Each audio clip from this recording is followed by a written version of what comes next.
I guess that's a possibility.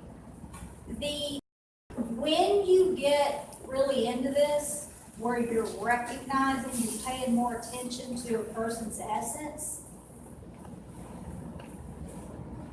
it's so unmistakable. It's just like that vibrational fingerprint on things that I was talking about. You recognize that essence, and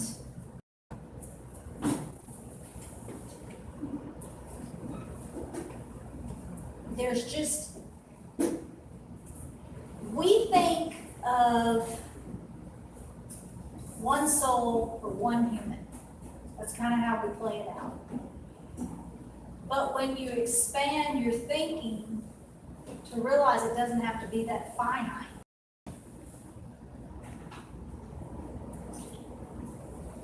Obviously, none of this is provable. But that's where I came from. I kept going over and over and over and over this death thing. And I said that can't be it. That can't be all there is to it. And one night I was watching a Abraham video. And this guy was just tore up because his dog had gotten killed by his negligence.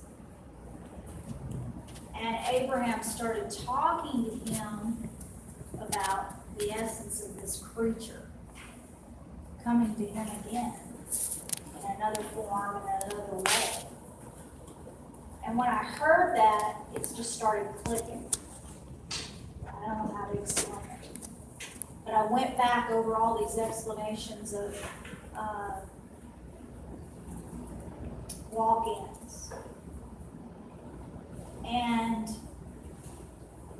you know, these people meeting back up in the same lifetime, exiting and turning right back around, you know all of that.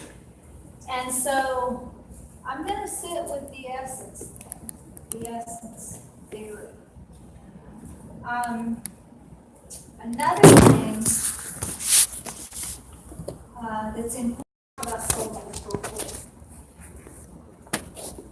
Whenever somebody says soulmates in our culture, it typically means the one I'm going to run off in the sunset with, the one that was planned for me, that I'm destined to be with. And soulmates, you have many, most of which you're not ever going to cement a romantic relationship with. That's not the purpose. The purpose is getting back to the soul family. They belong in this group with you. They know why you're here, and you know why they're here. They come into your life, usually at crisis points, when you're in a failing marriage, when you've had a death, when you've had a major illness. They come in to help you remember who you are and to put you back on track of your soul's purpose. I can't tell you how many times I see them come into somebody's life in a marriage that should have dissolved years ago and the person wouldn't get out. But then you get this passionate, roaring love affair and they're like, yeah, I'm ready to leave this marriage. Tell me, will he still be here when I get a divorce? Chances are, no. So they're a catalyst. But they're not the most cuddly, pleasant relationships you're going to have. Because they're not about making you feel cozy, they're about growth. And they're going to yank off every scab you ever thought you healed and force you to look at. So they are really for the strong to engage with them. Often they break cultural taboos. There's a difference in age. Seldom do you meet a soulmate romantic interest that's the same age as you are. They break religious taboos, gender taboos, race taboos. And usually they set the family on their ear. The family don't want the complication.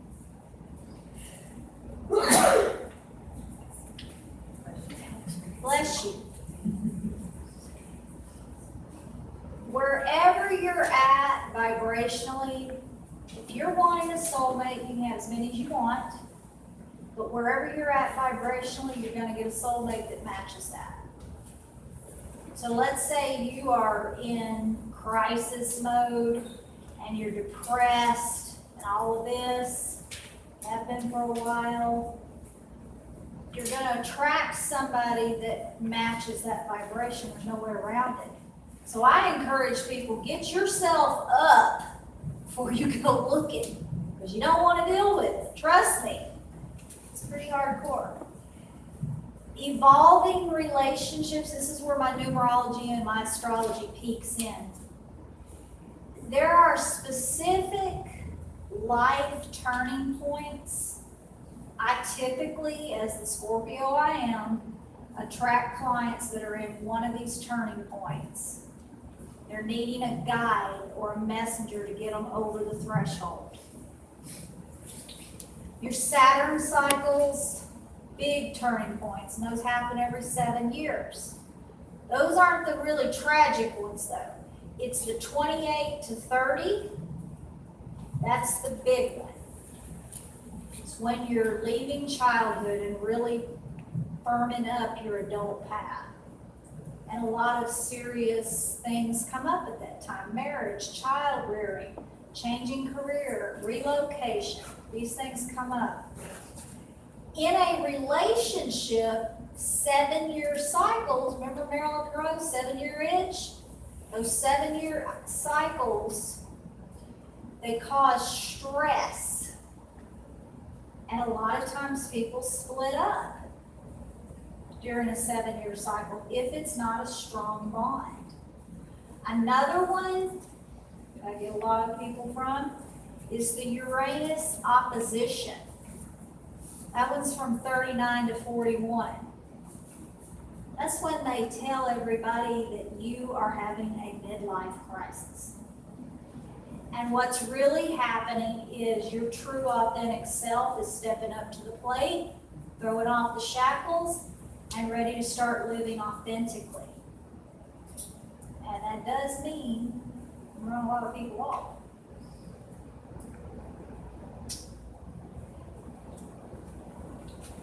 When you're looking at an astrology chart, you can see when romance, when divorce, when marriage is being timed. And this may be a little beyond your knowledge at the moment, but I'll just throw it out here anyway. Transits of Jupiter, Saturn, Uranus, Neptune, and Pluto. If they're going through the 5th house of romance or the 7th house of marriage, they're going to have an effect on those relationships. And I won't